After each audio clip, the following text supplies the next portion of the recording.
Word of the day and words at play. It's Rhyme and Reason 657. There's a rhyme and reason for your life. There's a rhyme and reason why you're... Hey there, Tony here. You remember me, right? The word nerd? Yeah, and I'm certain I was born that way, by the way. So you need to just love and understand me and accept me for the identification I choose for myself, okay? Now that I've gotten that heated rant off my chest as a word nerd, I'll move along. I only brought it up because of an online dictionary. I just got off the Merriam-Webster website where I found the word of the day, and I wasn't even looking for it. I was actually there to compare a definition of a word that I just looked up on my computer's dictionary app, but when I tapped into the Merriam-Webster's site, right there at the top, it said, word of the day, and then another section said words at play.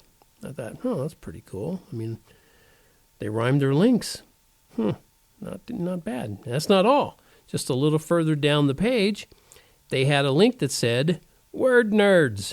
Save words plus keep track of all your lookups. And I said, hey, how did they know I was on here? I'm a word nerd and they're talking right to me. But you might be asking, why are you making such a big deal out of this, Tony? Who cares what a dictionary website says anyway, right? Well, it's like your computer and devices. They just know. They know almost as much about you as you know yourself these days. And they serve up stuff you thought you only thought about. And because your mind was already on the subject, you click the links. It's digitally freaky is what it is.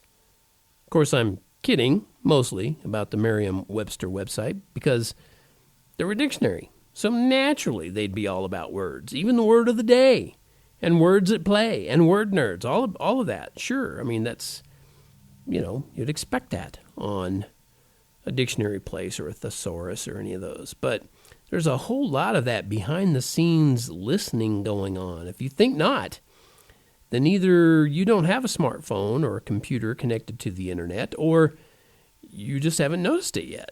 And the listening part got me thinking about the difference between human listening and God listening. And that difference boils down to one word: grace. That word sums up the glory of God and the shortcomings and failures of man. Because God hears what we humans say every day, and he still offers the grace of eternal life to anyone with the humility to ask for it.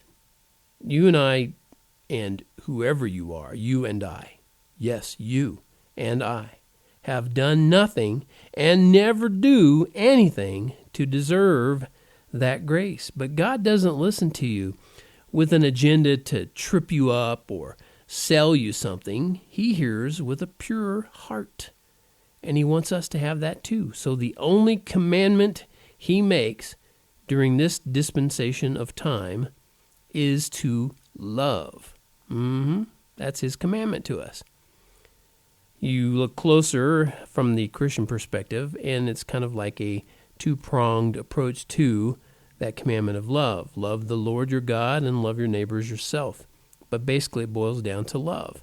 And Paul wrote you could say it's kind of like a whole chapter in his letter to the Corinthians, where it's the famous 1:13. Anyway, he talks about love. Without it, the rest of it doesn't matter. So, man, wow. I mean, who'd have thunk that my dictionary lookup of an entirely different word, by the way, would lead to this message about grace and love? But that's kind of the way it works in life sometimes. No other doctrine or fable, no genealogy compares to creation with love, cosmology. So I turn to the Lord of all understanding with the goal to do this one thing he's commanding: love. And I'd love it if you'd go over to TonyFunderburk.com and click on that merch tab and get one of those t-shirts for your very own self and 10 for your best friends and neighbors. That t-shirt that says, life has rhyme and reason because God made you. There's a rhyme and reason.